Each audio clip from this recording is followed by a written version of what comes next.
The United States imports oil from Saudi Arabia, cars from Japan, TVs from Korea, and whiskey from Scotland. So what do we import from India? We import people, really smart people. And as you're about to see, the smartest, most successful, most influential Indians who've migrated to the U.S.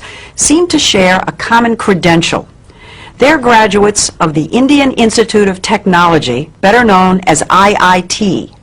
Made up of 7 campuses throughout India, IIT may be the most important university you've never heard of. This is IIT Bombay. Put Harvard, MIT, and Princeton together, and you begin to get an idea of the status of this school in India. You compute the capacity of the column. IIT is dedicated to producing world-class chemical, electrical, and computer engineers. And then you plug this back in and you... With a curriculum that may be the most rigorous in the world. Getting here is the fervent dream of nearly every schoolboy. With a population of over 1 billion people in India, competition to get into the IITs is ferocious. Last year, 178,000 high school seniors took the entrance exam called the JEE. Just over 3,500 were accepted, or less than 2%. Compare that with Harvard, say, which accepts about 10% of its applicants. The IITs probably are the hardest school in the world to get into. In the whole world. To the best of my knowledge. Veena, significant would you say the impact of IIT graduates has been on the American technology revolution? It's far greater than most people realize. Microsoft, Intel, PCs, Sun Microsystems, you name it. I can't imagine a major area where Indian IIT engineers haven't played a leading role. Leading role. A leading role, and of course the American consumer in the American business, in the end, is the beneficiary of that. It isn't just high tech. The head of the giant consulting firm McKinsey & Company is an IIT grad. So is the vice chairman of Citigroup and the former CEO of U.S. Airways. Fortune 500 headhunters are always on the lookout for that IIT degree. That they are favored over almost anybody else. If you were walking in for a job, you wouldn't have as much pre-assigned credibility as you do if you're an engineer from IIT. 90% of IIT students are male, and the young men we met in Bombay know they're hot commodities. The American companies love the kids from IIT. Thank goodness. That's what we heard. That's what we heard too. After I leave IIT Bombay, I hope to get a good job.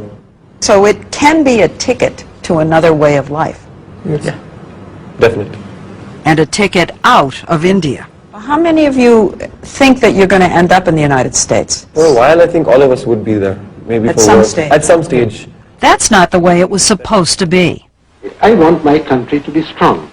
Nehru, India's first prime minister, created IIT 50 years ago, just after independence, to train the scientists and engineers he knew the nation would need to move from medieval to modern.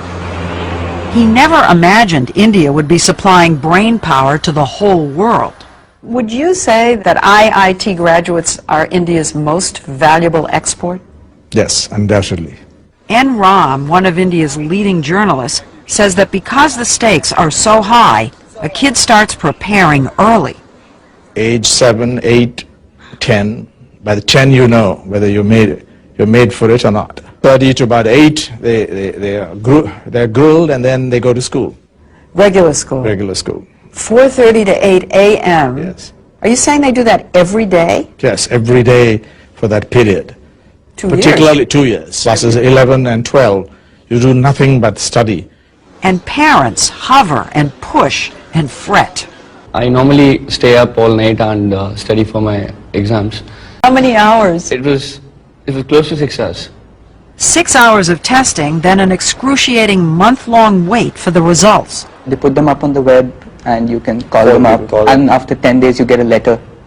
But it's on the web so everybody knows. Yeah. You never get your marks. You just get your All India rank. You just get your rank. Rank, so you first, second, third in the country. Right. Yeah. So it goes from So 1 everybody to 3,000 roughly. So if you were 2,999, everybody knows. Everybody knows, and you're considered really lucky. The top rankers get their photographs in the paper and all. So The high ranks. the high Yeah, ranks. he's one of Of them. course. You were one of them? Yeah, somewhat. Yeah. What number? I was 196. Did you get your picture in the paper? Oh yeah. The ranking isn't just an ego trip. The top kids get to choose which campus they want and which major. It's a big deal in India. It is. Narayana Murthy, founder of the huge software company Infosys, is known as the Bill Gates of India. What about your own son? Well, my son, he probably wanted to do computer science at IIT. To do computer science at IIT, you have to be in top 200. And he couldn't do that, so he went to Cornell instead. Think about that for a minute. A kid from India using an Ivy League university as a safety school. That's how smart these guys are. I do know cases where students who couldn't get into computer science at IITs, they have gotten scholarship at MIT, at Princeton, at Caltech. Yes, sure.